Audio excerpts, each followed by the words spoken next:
Hello everyone, this is Shubhajit Ghosh. আমরা নিটের official ওয়েবসাইটে আছি। এখন বাজে কটা?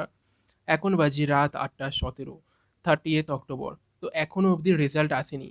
তো আমার মনে হয় না আজকে আর রেজাল্ট আসবে বলে। তোমরা জানো অনেকেই যারা ফোন করেছিলে এনটিএকে গতকাল বা আজকে সকালে অবধি, তাদেরকে কিন্তু অনেকটা কনফিডেন্সের সাথে তারা বলেছিলেন যে আজই রেজাল্ট এসে যাবে, তাই তো? কিন্তু তারপর একটু যত বেলা বাড়ে একটি ঘটনা ঘটে, সেটা হচ্ছে 25 জন স্টুডেন্টের রেজাল্ট উইথহোল্ড করতে বলে ইউপি পুলিশ এনটিএর কাছে রিটেন মানে অ্যাপ্লাই করে বা রিটেনভাবে তাদেরকে জানায়। তার কারণ ইউপি পুলিশ আফটার ইনভেস্টিগেশন এটা পেয়েছে যে ওই 25 জন স্টুডেন্ট কোনো একটা গ্যাংয়ের সাথে যুক্ত ছিল, যারা ওই কোশ্চেন সলভ করে কিছু মানে আহ, এমন কিছু করেছে যেগুলো ক্রিমিনাল অফেন্স, ঠিক আছে? তো সেই রিলেটেড ইউপি পুলিশ এনটিএকে জানায়।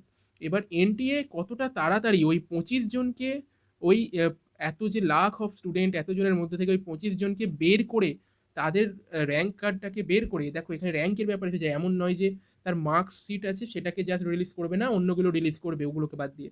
যদি তাদেরকে বের করে তাহলে পুরো র্যাঙ্কের যে সিস্টেমটা, সবার রেজাল্টে কিন্তু পরিবর্তন আসবে। যার র্যাঙ্ক ছিল ধরো 1,10,100, তার র্যাঙ্ক কিন্তু তার আগে যদি ওই 25 জনের মধ্যে একজন থাকে তাহলে 1,10,000, যেটা আমি বললাম আর কি, তার থেকে এক কমে যাবে। তো এই রকমভাবে তারপরে যতজন আছে তার আগে সব তার আগে যতজন ছিল সবার র্যাঙ্ক এক থাকলেও তার পরে যতজন ছিল সবার র্যাঙ্ক কিন্তু চেঞ্জ হয়ে যাবে। এইরকম টোটাল 25 জন আছে, তাহলে বুঝতে পারছো যে এটা একটু একটু হলেও টাইম লাগবে। যদিও পুরো জিনিসটা কম্পিউটারাইজ, তো টাইম লাগার কথা নয়, কিন্তু এই কম্পিউটারাইজড হলেও যখন এটা এত স্টুডেন্ট তখন কিন্তু টাইম একটু লাগে। আর এনটিএর রেজাল্ট থেকে বা রেজাল্টের যে ডাটাবেস সেখান থেকে নিটের ডাটাবেস, নিটের রেজাল্টের ডাটাবেস সেখান থেকে এগুলো খোঁজা, সেগুলোকে বাদ দেওয়া, এগুলো আবার কারোর কারোর পারমিশনেরও দরকার আছে। এই সমস্ত জিনিসগুলো মাথায় রেখে আমার মনে হয় এনটিএ যেরকমভাবে এগিয়ে চলে আগের দিকে, সেই গতিতে যদি থাকে আগের মতো, এদের তো আমরা দেখে এসেছি, তো সেই গতিতে থাকলে আমার বিশ্বাস নেই যে আজকে রেজাল্ট পাবলিশড হবে। ইভেন আগামী কালও হবে কিনা সেই নিয়ে সন্দেহ আছে, কারণ আজ শনিবার, কাল রবিবার। তবে এমন নয় যে রবিবারে রেজাল্ট বের হতে পারে না। আগে আমার যতদূর মনে পড়ছে আমি নিজে একবার দেখেছিলাম 2016-17 দিকে, আই থিঙ্ক, যে রবিবারে রেজাল্ট বেরিয়েছিল। তবে আমি এটা এক্স্যাক্ট বলতে পারছি না। তো এইরকম নয় যে রবিবারে রেজাল্ট বের হতে পারে না। এবার দেখার বিষয় যে এনটিএ কতটা তোমাদের যে ফ্রাস্ট্রেশন সেটাকে বুঝে সেগুলোকে অ্যাজ এ নিজের ফ্রাস্ট্রেশন ফিল করে তারা তাড়াতাড়ি বের করতে চায় কিনা। চাইলে সবই সম্ভব, এবার তাদের চাওয়ার ওপর। আবার তাদের দেখবে এখন কল সেন্টারে না অনেক সময় মানে কল ঢুকছেই না। আগে যেটা আমি ফেস করেছিলাম যে কোনো রকমভাবে হলেও কলটা তোলে, এখন বলে প্লিজ ওয়েট করে শেষে বলে গুড বাই। তো এইরকম একটা সিচুয়েশন হয়ে আছে।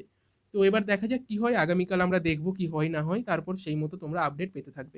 আর দেখো এই 30শে অক্টোবর সকাল 10টা থেকে রাত 12টা অবধি তোমাদের নিট 2022 বা নিট 2023 কে উপলক্ষ করে তাদের প্রিপারেশন স্ট্র্যাটেজি কেমন হওয়া উচিত, বা যাদের ভালো র্যাঙ্ক হয়েছে তাদের কাউন্সেলিং কিভাবে করা উচিত, এবং যারা আগামী দিনে এক্সাম দিতে চলেছে তাদের একাডেমিক প্ল্যানিং কি হওয়া উচিত, এই সমস্ত কিছু নিয়ে একটা একটা করে সেশন তোমাদের চলবে আনএকাডেমিতে। তো সেখানে তোমরা নিচে ডিসক্রিপশন বক্সে লিঙ্ক দেওয়া আছে, এই ইম্পর্টেন্ট সেশনগুলো ফ্রিতে পাওয়ার জন্য SG200 কোড ইউজ করে তোমরা এনরোল হয়ে যাও। এইগুলো সম্পূর্ণরূপে ফ্রিতে। এখানে তোমরা কি কি পাবে সেটা তোমরা দেখতেই পাচ্ছ। এছাড়া এখানে টপার এবং এডুকেটার এমন যারা আছে তারাই তোমাদের কাছে মেনলি এই সেশনগুলো নেবে যেগুলো ফ্রিতে আছে। আর টাইম ম্যানেজমেন্টের ওপর কি কি টপিক কভার হবে, time table, subject wise strategy for last few months, shall I take drop year, এইরকম সমস্ত ইম্পর্টেন্ট টপিকগুলো নিয়ে তোমাদের সাথে এই সেশনগুলিতে ডিসকাশন হবে। আর এই রবিবার, প্রতি রবিবারের মতো 11টা থেকে, সকাল 11টা থেকে আনএকাডেমির নিট কমব্যাট পরীক্ষাটি হবে। এটি একটি স্কলারশিপ টেস্ট। কী কী স্কলারশিপ তোমরা পেতে পারো সেটা বাঁ দিকে দেখো, র্যাঙ্ক ওয়াইজ দেওয়া আছে। এর মধ্যে র্যাঙ্ক করলে অত পার্সেন্ট করে স্কলারশিপ পাবে। 1 থেকে 3 মধ্যে করলে পুরো নিট প্লাস সাবস্ক্রিপশন আনএকাডেমিতে যেটা, সেটা ফ্রিতে পেয়ে যাবে। আর এই 45 মিনিটের যে টেস্টটা, যেখানে 28টা প্রশ্ন থাকবে, এটা live on Android and web also, ঠিক আছে? এই লাইভ টেস্টটা তোমরা এনরোল করো, নিচে ডিসক্রিপশন বক্সে লিঙ্ক দেওয়া আছে। আর এনরোল করার সময় ইনভাইট কোড চাওয়া হলে সেখানে SG200 কোডটা দিয়ে এনরোল করো ফ্রিতে, তাহলে টেস্টটা দিতে পারবে।